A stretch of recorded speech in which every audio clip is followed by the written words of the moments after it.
장 7절에서 14절까지 말씀입니다.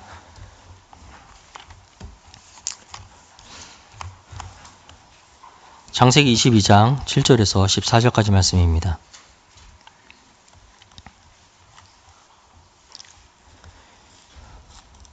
한 절씩 교독하기로 하겠습니다. 이삭이 그 아버지 아브라함에게 말하여 이르되 내 아버지여 하니 그가 이르되 내 아들아 내가 여기 있노라. 이삭이 이르되 불과 나무는 있거니와 번제할 어린 양은 어디 있나이까?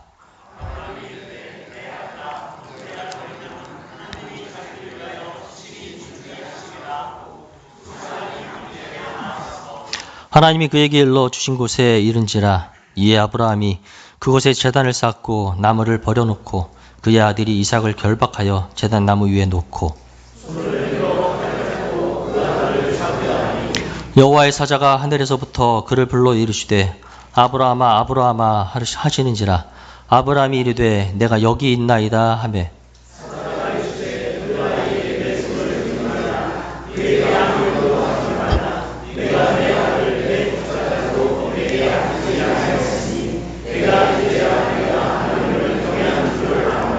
아브라함이 눈을 들어 살펴본즉 한 순양이 뒤에 있는데 뿔이 수풀에 걸려 있는지라.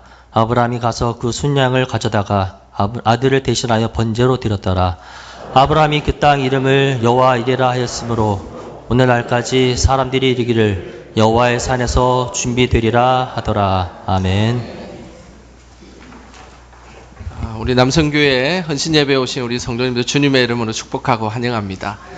우리 옆 사람이 이렇게 인사했으면 좋겠습니다. 당신이 있어서 든든합니다. 이렇게 인사 한번 하겠습니다.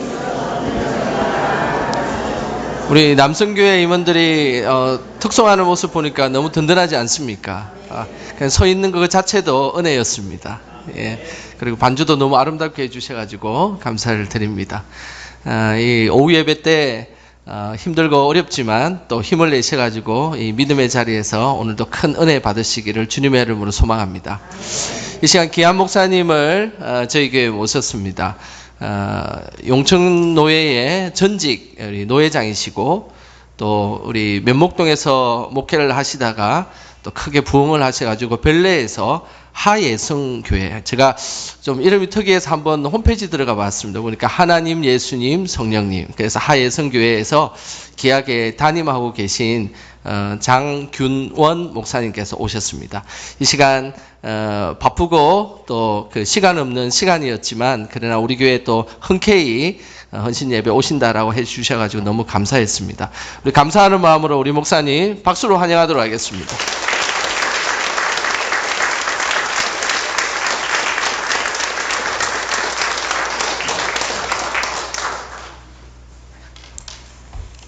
제가 영광교회 여러 번 왔어요. 우리 전도 목사님 계실 때 여러 번 왔고요. 우리 강 목사님은 제가 오늘 제대로 얼굴 처음 봤습니다. 노회에서 뵀는데 제가 멀리서 뵙고 오늘 가까이에서 우리 강 목사님 처음 뵀는데 제가 목사님 보자마자 이렇게 말했습니다. 목사님은 얼굴만 가지고도 목회 잘하겠습니다. 잘생겼잖아요? 여러분도 그래 생각해요? 제가 오늘 제대로 봤는데 야, 이목구비가 정말 너무 뚜렷하고 화면빨도 너무 잘 받았죠. 보통 목사는 생긴 것도 어느 정도 생겨야 돼요. 근데 우리 담임 목사님 뵈니까 인물만 갖고도 목회 잘하겠다 이런 생각했고요. 또 영광교회가 교회를 제가 노회 활동을 여러 해 했기 때문에 우리 노회 안에 교회 많은 사정을 잘 알고 있잖아요. 또 교회 하나 건축하려면 얼마나 노회 안에 아주 시끄럽습니다. 소문 많이 나고요. 그런데 영광교회는 하게 성전을 지어서요. 어느 날 이 성전 다 지었다 해서 보니까 대단한 역사를 이루었고요. 또 지금 우리 노회 안에 이렇게 세대 교체가 많이 되고 있습니다. 교회마다. 그런데 이 세대 교체가 되는 과정에 교회가 참 어려워지고 시험에 들고 시끄럽고 원로 목사, 담임 목사 해서 갈등이 많아요. 사람이 모이는 곳에 어디나 그런 일들이 많아요. 그런데 영광교회는 그것 또한 이렇게 조용하게, 너무 조용하게, 이게 너무 성숙한 거예요. 이게 너무 성숙된 교회의 증거고요. 제가 영광교회에 왔다고 해서 뭐 괜히 아부하는 건 아니고 사실입니다. 우리 분회장이시잖아요. 지금 김필순 장모님. 그래서 노예 일도 잘 아시는데 영광교회 이렇게 교회가 뭐 크고 작고 그건 중요한 게 아니고요. 이렇게 서로 화목하고 성령 안에 하나 되고 한 가지 목표로 같은 꿈을 꾸고 함께 나갈 수 있다는 것이 얼마나 은혜인지 모릅니다. 우리 원로 목사님 너무 잘하셨고 또 우리 새로 오신 담임 목사님 너무 잘하셔서 이런 관계도 좋고 우리 성도들도 평안하고 여러분도 영광교회 교인인 것을 행복하게 생각합니까? 그러면 됐어요. 그러면 됐지 뭐. 여러분 얼굴 보니까 벌써 다 행복합니다. 나는 행복한 교인입니다. 써 있어요.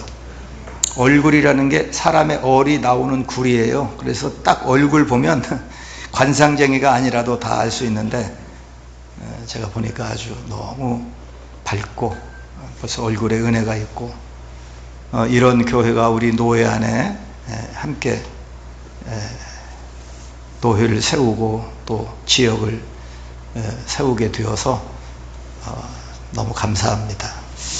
제가 오늘 남선교회 헌신예배 연합으로 헌신예배 드린다 하는데 무슨 설교를 할까 기도하다가 거기 주보에 있는 대로 아버지라고 이렇게 제목을 붙였습니다. 왜냐하면 남선교회 회원 대부분이 아버지, 또 뭐 더러 여기는 할아버지도 계시네요. 저도 할아버지가 됐습니다. 지금 할아버지 된 지 지금 75일 됐어요. 이제. 야, 이 할아버지가 보통 할아버지죠? 미안합니다. 그러니까 앞에 앉은 죄요. 그냥 할 수 없어요. 할 수 없어요. 제가 할아버지가 된 지 75일이 됐는데, 야, 얼마나 이 할아버지, 제 친구들이 벌써 먼저 할아버지가 됐어요. 감사합니다. 할아버지가 돼서, 이제 할아버지도 계시지만, 할아버지도 할자만 빼면 아버지요. 다 아버지고, 그래서 우리 남성교회 헌신 예배에 헌신이라고 하는 것이 뭐 사전에 찾아보면 몸과 마음을 바쳐서 아주 그것에 전념을 다하는 거죠. 이게 헌신이에요. 하나님이 우리에게 맡겨주신 사명에 대해서 몸과 마음을 바쳐서 전념을 다해야 되는데, 물론 교회에서 맡겨진 직분도 우리가 잘해야 하지만 그보다 더 먼저 부름을 받은 자리가 아버지의 자리입니다. 남선교회 회원이라면 오늘 아주 잘 들으셔야 합니다.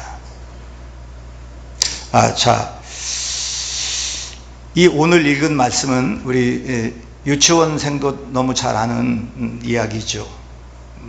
아브라함이 이삭을 제물로 바쳤다, 그런 이야기죠. 여러분도 다 아시는 내용이에요.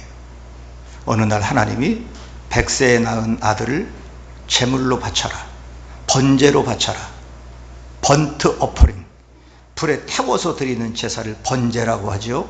번제로 바쳐라. 아브라함이 즉시 순종합니다.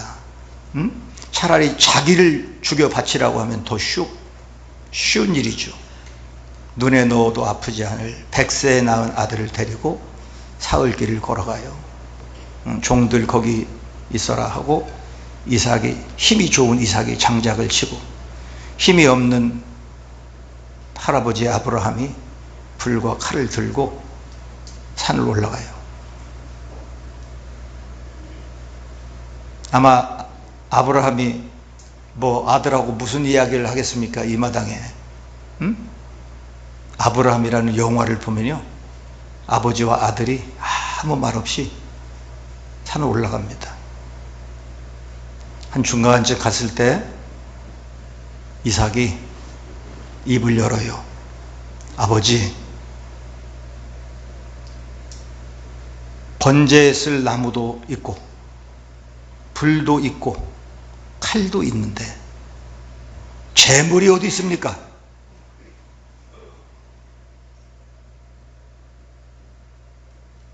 이때 아마 아브라함의 마음에 깜짝 놀랐을 겁니다. 바로 너다! 이렇게 말할 수도 없고, 그런데 아브라함이 아주 명답을 얘기하죠. 여호와께서 친히 준비하시리라. 그리고 산으로 올라갑니다. 아버지와 아들이 아무 대화가 없어요. 그 무거운 침묵 속에 아마 이삭도 짐작하는 거예요. 산에 올라갔어요. 어떻게 저는 그 10대 후반에 이 장정을, 청년을 120이 가까운 그 노인 할아버지가 그걸 결박을 해서 그 제단 위에다가 이걸 제물로 올렸을까? 이해 잘 안 되잖아요. 성경은 그 과정은 다 설명하지 않기 때문에 이해가 잘 안 돼요. 아브라함이라는 영화에 보면 그런 장면이 나와요. 아버지와 아들이 아무 말 없이 거기 올라가, 그리고 주변에 돌을 주워다가 제단을 쌓습니다. 이렇게 1m 남짓하는 높이의 제단을 쌓고 이삭이 짊어지고 온 장작을 그 위에 얹고, 자, 이제는 이삭을 결박해서 그 장작더미 위에다가 얹어야 되는데 어떻게 얹었을까? 이건 어느 주석에도 없고 어디 설명에도 없어요. 그런데 그 영화에 보면 그 사람들은 다 이걸 이제 유추해서 만드는 거죠. 제가 그걸 보고 그렇게 했겠구나 그런 생각을 했어요. 다 장작을 쌓아놓고 이 아버지가 사랑이 그윽한 눈으로 그 아들을 쳐다봅니다. 아들도 그 아버지를 쳐다보고 한참의 침묵이 흐른 뒤에 이삭이 먼저 입을 열어요. 아버지, 저를 묶으실 거지요? 이때 아브라함이 뭐라고 말하겠습니까? 역시 아무 대답 없이 아들을 계속 쳐다봅니다. 이때 이삭이 당신은 틀림없는 내 아버지요. 그리고 손을 내밀어요.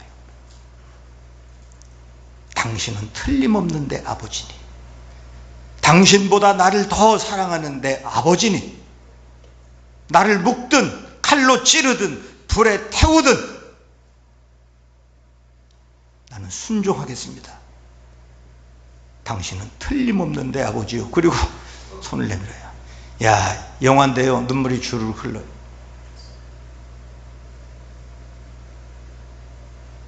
순종하는 이삭, 순종의 대명사가 됐지만 순종한 이삭도 대단한 사람이지만 순종하도록 만든 아브라함, 정말 훌륭한 아버지입니다. 당신은 내 아버지니 내가 목숨을 당신에게 내놓고 나를 죽이든 태우든 아버지 자신보다 나를 더 사랑하는 당신은 틀림없는 내 아버지요. 여러분, 이것이 아버지입니다. 아버지. 아버지는 그 이름 자체가 숭고한 이름입니다. 하나님을 우리가 아버지라고 부르잖아요. 예수님이 가르쳐 주신 기도에도 하늘에 계신 우리 아버지, 하나님을 아버지라고 불러라. 우리가 하나님을 부르는 이름이 아버지예요. 하나님을 부르는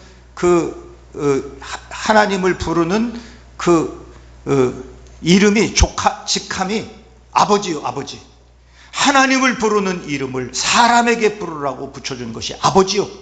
왜냐하면 아버지는 하나님의 대리자이기 때문입니다. 우리 아버지들은요, 이걸 꼭 명심해야 합니다. 우리 아버지들만 따라하세요. 나는 하나님의 대리자다. 이거 왜 안 해? 이렇게 이것도 했어. 나는 하나님의 대리자다. 틀림없어요. 그래서 하나님을 부르는 이름 아버지를 인간에게 붙여주고, 아버지라 단어가 없어서 아버지라 했겠어요? 얼마든지 다른 이름이 많아요. 아버지 학교 다녀오신 분들 알지만 거기 가면 큰 프랭카드 붙여놨어요. 주님 제가 아버지입니다. 주님 제가 아버지입니다. 그 아버지의 자리가 얼마나 엄중한 자리인지, 하나님이 하나님을 대리해서 하나님의 사람으로 맡긴 자리가 아버지의 자리예요. 그래서 우리 자녀들을 아버지를 통해서 하나님을 만나고 하나님의 사랑을 느끼고 하나님께 가까이 나아가도록 이 땅에 세운 하나님을 대리한 사람들이 아버지요. 그런데 간악한 사탄이 이걸 알고 있어요. 아버지와 자녀들의 관계를 끊어놓아야 세상이 무너지고 가정이 무너지고 인간성이 무너진다는 걸 알아요. 그래서 많은 자녀들이 아버지를 통해 하나님을 만나고 하나님께 나아가는 통로가 되어야 하는데, 아버지가 그 신앙의 걸림돌이 되고 오히려 아버지 하면 더 부정적인 생각, 더 마음의 상처, 이런 것들이 많이 있어요. 뭐 다 인터넷 자료를 가서 찾아보시면 되지만 자녀들이 부모에게 받는 상처가 가장 많고요. 그 중에 아버지에게 받는 상처는 훨씬 더 많습니다. 우리 아버지들은 그걸 알아야 돼요. 우리 아버지의 아버지들은 그런 걸 잘 몰랐어요. 몰랐으니까 그 사탄의 역사 속에 아버지와 자녀의 관계가 뭐 파괴되는 그 방법은 여러 가지예요. 사탄이 그걸 무너뜨리는 방법은 여러 가지인데 알지 못하고 그렇게 다 속고 왔어요. 그렇지만 이제 우리가 성령 안에서 나를 아버지로 하나님의 대리자로 세웠다 하는 것을 우리가 안 이상 더 이상 이걸 사탄에게 속으면 안 되는 거예요. 그래서 우리 아버지들은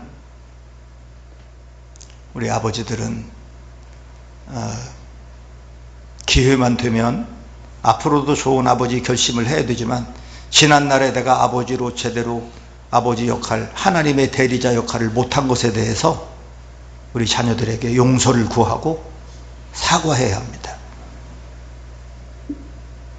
제가 존경하는 고 이준표 목사님, 한국교회를 너무 사랑했던, 다른 기장의 목사님이지만 너무 사랑하신 분이, 제가 이분 설교를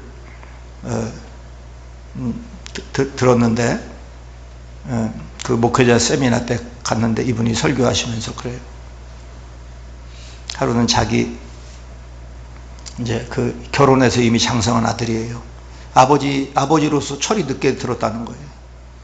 그래서 이미 결혼해서 자식도 낳고 다 장성해서 출가했는데 아들하고 어렵게 산에 등산 한번 가자, 그렇게 해서 산에 올라갔다는 거예요. 그리고 산에 어느 정도 올라가서 이 목사님이요, 백발이 성성한 목사님이 이미 결혼해서 장성한 아들의 앞에 무릎을 꿇고 눈물을 흘리면서 아들아, 내가 미안하다. 내가 너무 잘못했다. 그놈의 목회가 뭔데? 더 소중한 아버지의 역할을 못하고 아버지 자리를 잘못 지켜. 너무 미안하다.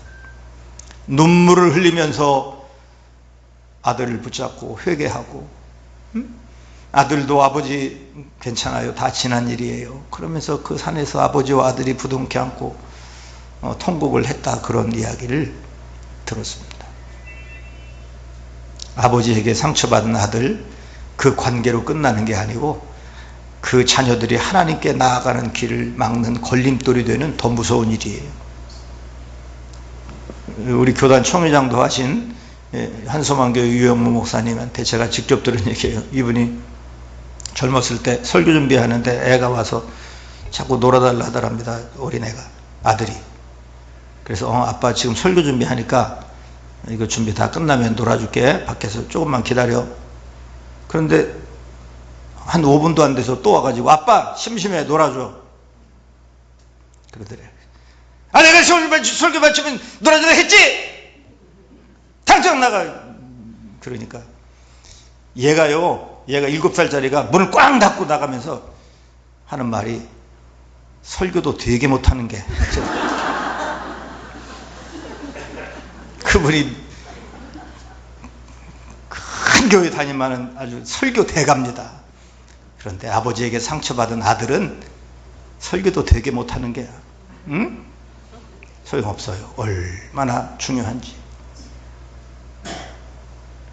제 개인의 얘기라 죄송하지만 들어보세요. 저도 좋은 아버지가 못 되었습니다.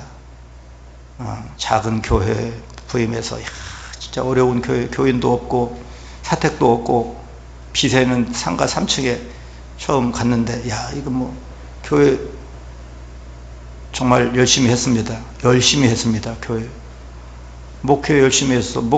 개척교회 교인도 없는데 신방할 때가 있습니까? 뭐 있습니까? 맨날 아내하고 정말 열심히 전도했고 열심히 했어요.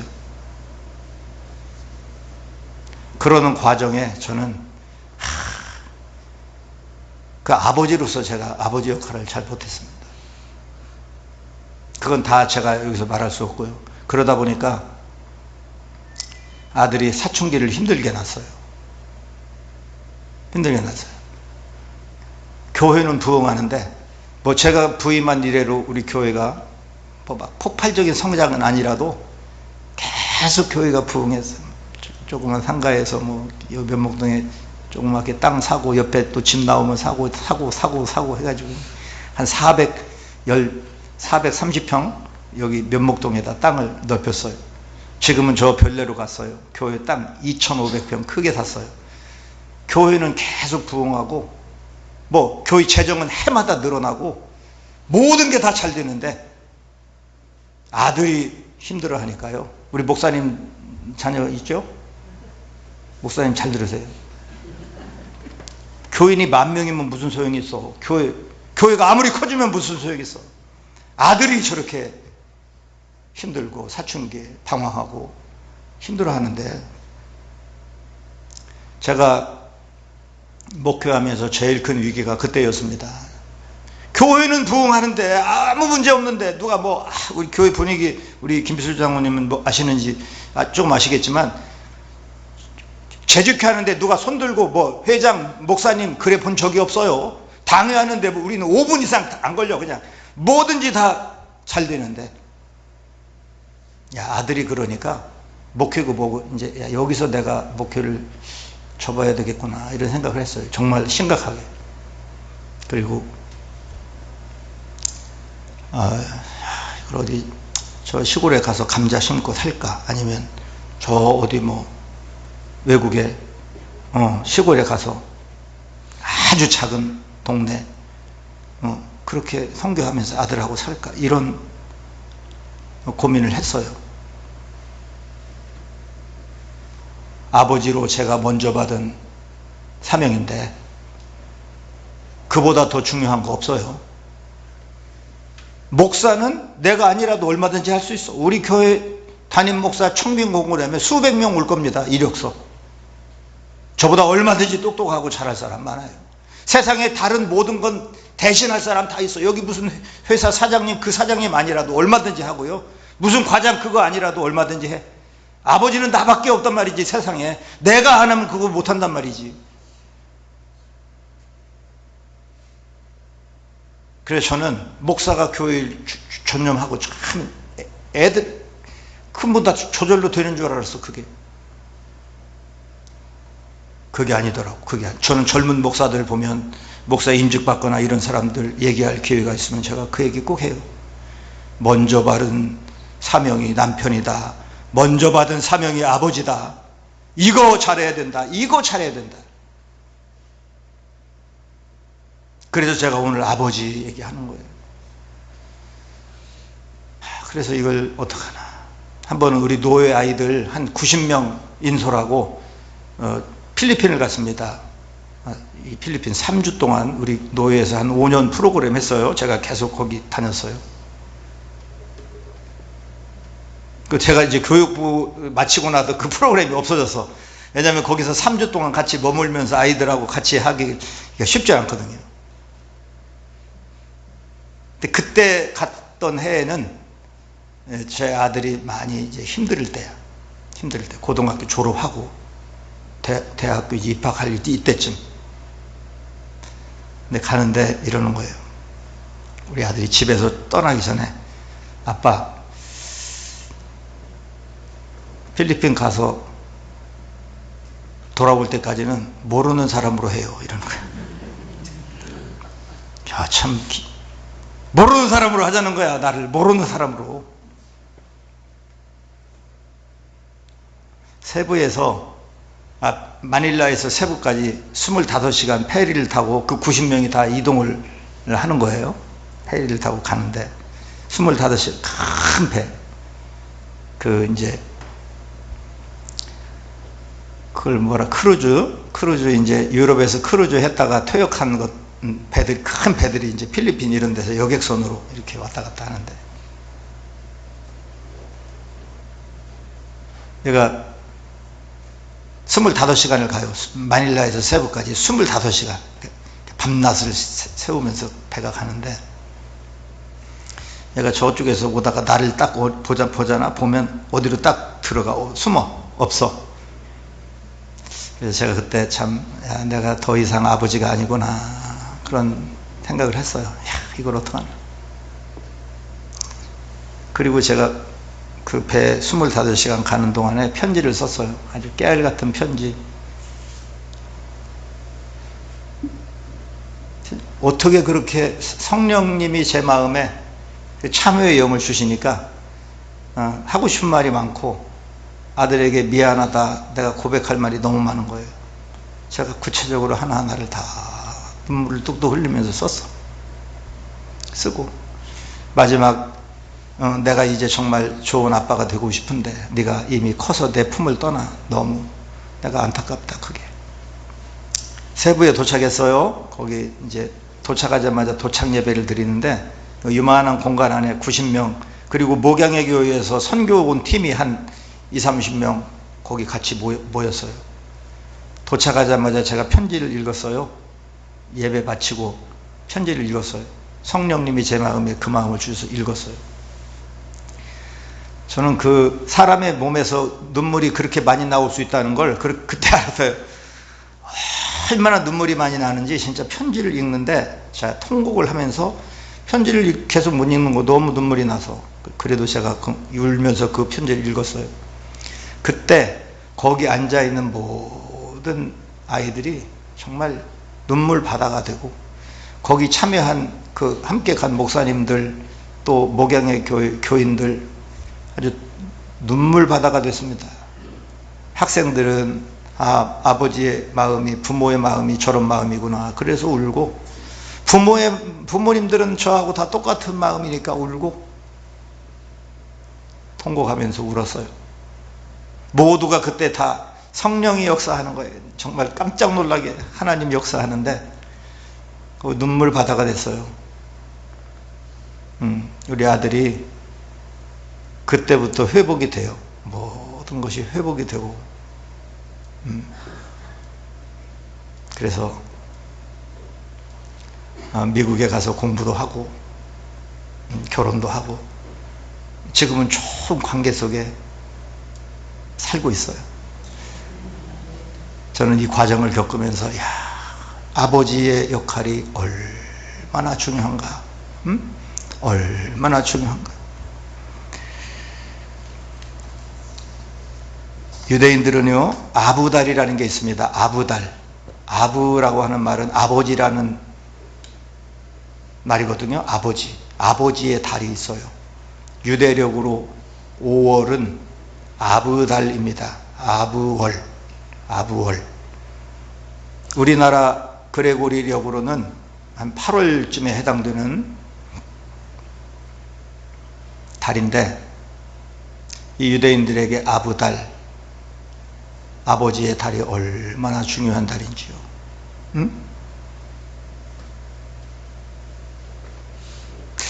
특히 아부달 중에서도 아부달 9일, 이 날은 유대인들에게 굉장히 특별한 날입니다. 이 아부달 9일에 유대인들에게 어떤 일이 일어났는지, 역사예요, 역사. 제가 자료 드렸는데 한번 보여주시죠. BC 586년 아부월 9일에 솔로몬 성전이 바벨론에 파괴되고 백성들이 포로로 잡혀갑니다. AD 70년 아부월 9일에 로마의 티토 장군에 의해서 2차 헤롯 성전이 파괴되고 이스라엘이 멸망당합니다. AD 135년 아부월 9일에 로마에 대한 유대인들의 항쟁으로 유대인 58만 명이 죽습니다. AD 1096년 아부월에 십자군 전쟁이 시작되고 한 달 만에 유대인 10,000명이 죽습니다. 1290년 아부월 9일에 영국에서 유대인들이 모두 추방되어, 이것부터 시작해서 해는 다르지만 아부월에 어떤 날은 9일, 어떤 날은 7일, 어떤 날은 10일, 폴란드에서, 프랑스에서, 스페인에서, 유럽에서 유대인들이 수십 년, 100년 살던 유대인들이 다 추방이 돼요. 1935년 아부월 9일에 독일의 히틀러가 유대인 600만 명을 죽이려고 뉴른베르크 법을 선포합니다. 1941년 아부월 9일에 유대인 인종 청소를 정식으로 승인하고 그 결과 유대인 3분의 1인 600만 명이 학살됩니다. 1942년 아부월 9일에 30만 명의 유대인들을 죽이기 위해 강제 수용소로 이송합니다. 그래서 아부월에는 이스라엘 역사에 정말 우연이라고 하기에는 이거는 뭐 만들어내거나 꾸며낸 이야기가 아니고 역사니까요. 아부월 9일, 이날은 이스라엘 백성에게 너무 역사적으로 정말 기가 막힌 날이에요. 그래서 지금도 유대인들은 아부월 9일에는 25시간 금식합니다. 하루 24시간인데 25시간에 혹시라도 뭘 잘못해서 금식 실패할까 봐 25시간 금식에 모든 오락을 금지하고 심지어 목욕도 금지하고, 이날은 모세오경, 토라도 이날은 공부하지 않아요. 왜냐하면 토라를 공부함으로 마음에 기쁨이 얻어질까 봐서 온종일 예레미야, 에가를 비롯한 성경을 읽어요. 온종일 성경을 읽어요. 그리고 아부달, 아버지의 달 5월에는 유대인들의 모든 아버지들은 자녀들 앞에서 울면서 성경을 읽습니다. 예레미야, 에가라는 게 슬플의 노래가, 그래서 에가요, 슬픈 노래. 이스라엘이 멸망당한 그 슬픈 노래. 선지서라는 게 전부 뭐야? 이렇게 하면 너희들 망한다. 결국 망해서 포로로 끌려가 고통받고 그런 노예 생활을 하던 그 아픈 역사를 기록한 것이 선지서잖아요. 유대인들의 모든 아버지는 이때 이 선지서들을 자녀들 앞에 눈물을 흘리며 읽어요. 이게 아버지요. 그래서 유대인들에게는 전 세계 어디나 청소년 문제 심각한데 유대인들은 청소년 문제가 거의 제로입니다. 거의 없습니다. 왜요? 아버지가 아버지 역할 잘 감당하거든요. 감당하거든요. 구약성경 맨 마지막 장 마지막 절 말라기 4장 6절입니다. 우리 같이 읽어보겠습니다. 그가 아버지의 마음을 자녀에게로 돌이키게 하고 자녀들의 마음을 그들의 아버지에게로 돌이키게 하라. 돌이키지 아니하면 두렵건대 내가 와서 저주로 그 땅을 칠까 하노라 하시니라. 아버지 마음 회복하지 못하면 다른 거 아무리 잘해도 소용없고, 이거 안 되면 두렵건대 내가 와서 그 땅을 저주로 그 땅을 칠까 하노라. 오늘 남자분들에게 아버지의 역할보다 더 중요한 것은 없고요, 더 급한 것도 없습니다. 저도 우리 부교육자들도 있어요. 또 어제도 어떤 저희 부목사님이 와서 가족여행 이렇게 하는데 뭐 이렇게 교회를 좀 비우겠다 그래서 제가 용돈 주면서 얼른 그래야지. 여기도 딸이 사춘기인데 조금 힘든 상황이거든요. 그게 먼저지, 그게 우선이지. 그래야지. 그게 우선이에요. 회사 일 뭐 중요한 거, 뭐 바쁜 거 왔다 갔다 하는 거. 아버지 학교에서 말하는 거 있어요. 바쁜 아버지는 나쁜 아버지다. 이런 말 있어요. 바쁜 아버지는 나쁜 아버지. 오늘 헌신을 다짐하는 남선교회 회원 여러분들, 말할 것도 없고, 어머니는 이름만 다르지 어머니도 아버지요. 하나님을 대리한 자요. 어머니들은 어머니들대로 그 말 들어야 돼. 세상에 어떤 것보다 중요한 일이 없고, 어떤 것보다 더 급한 게 없고, 어떤 일보다 더 큰 사명이 아버지 어머니보다 더 중요한 사명은 없어요. 오늘 헌신을 다짐하는 우리 남선교 회원뿐만 아니라 우리 어머니 되신 여러분 모두 부모의 자리가 하나님의 대리자로 이렇게 소중한 자리다 하는 것을 우리가 꼭 기억하고, 우리에게 맡겨주신 내 자식 아니고 하나님의 자녀를 위탁한 거니까 하나님의 뜻에 맞도록 잘 세워내고, 여러분 자자손손 신앙의 명문 가문으로 세워가는, 무엇보다 부모로서의 귀한 헌신이 있는 모든 부모님들 되시기를 축원합니다. 하나님 아버지, 너무 큰 사명입니다. 아버지, 어머니 하나님의 대리자입니다. 우리 마음 잘 새기고 우리 자녀들과 아름다운 관계 회복하고, 우리를 통하여 하나님을 만나고 또 하나님 쓰실 만한 인격으로 귀하게 세워내는 우리 모든 자녀들 또 부모님들 되게 하여 주시옵소서. 예수님의 이름으로 기도하옵나이다.